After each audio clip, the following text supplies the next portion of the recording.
अमीर ननद की गरीब भाभी। रीना एक मध्यम परिवार की लड़की थी, लेकिन उसकी भाभी शिवानी एक बड़े घर की बेटी। शिवानी की शादी अभिषेक से लव मैरिज थी। अरे भाभी, ये कितना अच्छा सूट पहना है आपने। काश ऐसा मैं भी पहन पाती। अरे क्यों नहीं रीना, वैसे भी तुम्हारा और मेरा नाम तो एक ही है, जब मन करे पहन लेना। भाभी, आपको आपके पापा ने कितने अच्छे कपड़े गहने दिए हैं। मैं उनकी इकलौती बेटी जो हूँ। बेटी तो मैं भी इकलौती हूँ, लेकिन क्या करे, पापा है नहीं, पता नहीं कैसे होगी मेरी शादी। तभी वहाँ शिवानी की सास आ जाती है। अरे क्यों नहीं करेगा भाई तेरी शादी धूमधाम से, आखिर जिम्मेदारी है तो उसकी। और वो दिन भी आ जाता है जब रीना की शादी तय हो जाती है। अभिषेक, क्या हुआ? आप इतने परेशान तो कभी नहीं दिखे। कोई बात है तो बताइए मुझे। अरे शिवानी, वैसे तो शादी का सारा इंतजाम हो गया है, लेकिन गहनों का रेट तो आसमान छू रहा है। कैसे क्या करूं, कुछ समझ में ही नहीं आ रहा। थोड़ी देर में शिवानी अपने पूरे गहने अभिषेक के सामने रख देती है। ये लीजिए, गहनों का इंतजाम भी हो गया। अरे नहीं नहीं शिवानी, मैं ये गहने किसी हालत में भी नहीं ले सकता। ये तुम्हारे पिता ने तुम्हें दिया था, और तुम हो कि। तभी वहाँ सास आ जाती है। अरे तो क्या हुआ, इसकी तो हो गई ना शादी, अब किसे दिखाने हैं इसने गहने।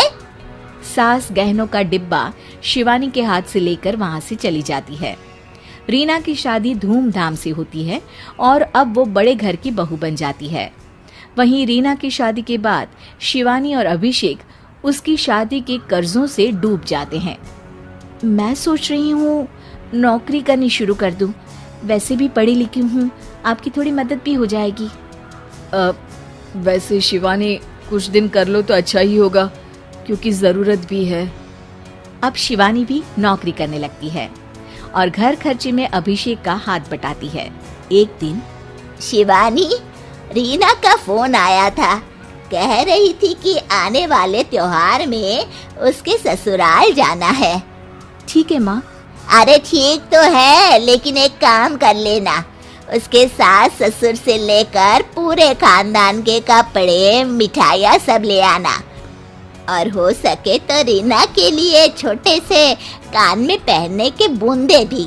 और क्या है ना, शादी में उसे सारी बड़ी बड़ी कान की ज्वेलरी दी थी, घर में पहनने के लिए तो उसके पास कुछ भी नहीं है।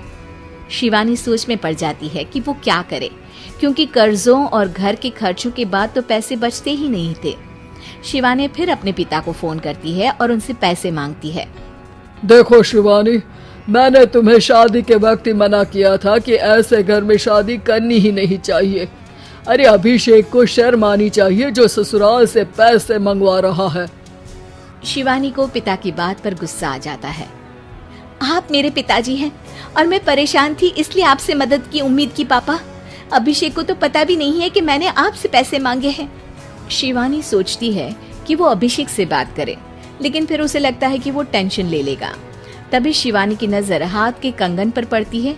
सीधे बाजार जाती है और उसे बेचकर ननद के घर ले जाने का सारा सामान लेकर आती है और सास के सामने रख देती है। हाँ ठीक है, लेकिन फल थोड़े और अच्छी क्वालिटी के होने चाहिए थे। शिवानी कुछ नहीं कहती, वहां से चली जाती है। एक दिन शिवानी, रीना का फोन आया था, बहुत रो रही थी। क्यों माँ, क्या हुआ? सब ठीक तो है ना उसके ससुराल में?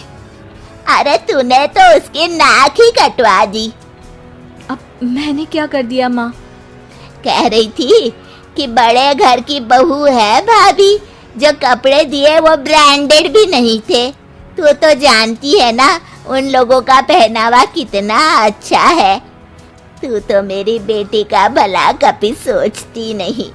हाय भगवान, अरे बड़े घर की बहू है, इसी बात की जलन है ना तुझे, लेकिन याद रख, मेरी बेटी का सोचने के लिए भगवान है। तुम लोग कभी उसका बुरा नहीं कर पाओगे। अब शिवानी के मन में सवाल था कि क्या ईश्वर सिर्फ रीना के साथ है, उसके साथ नहीं। लेकिन उसे सुकून था कि वो अभिषेक के साथ उसकी जिम्मेदारियों को निभाने में बराबरी की हकदार है। शिवानी वहां से चली जाती है। वो सास से कुछ नहीं कहती, क्योंकि अमीर घर की बहू बनकर रीना को भले ही सुकून ना हो, लेकिन गरीब घर की बहू बनकर शिवानी खुश है। क्योंकि खुशी पैसों से नहीं, परिस्थितियों पर निर्भर करती है।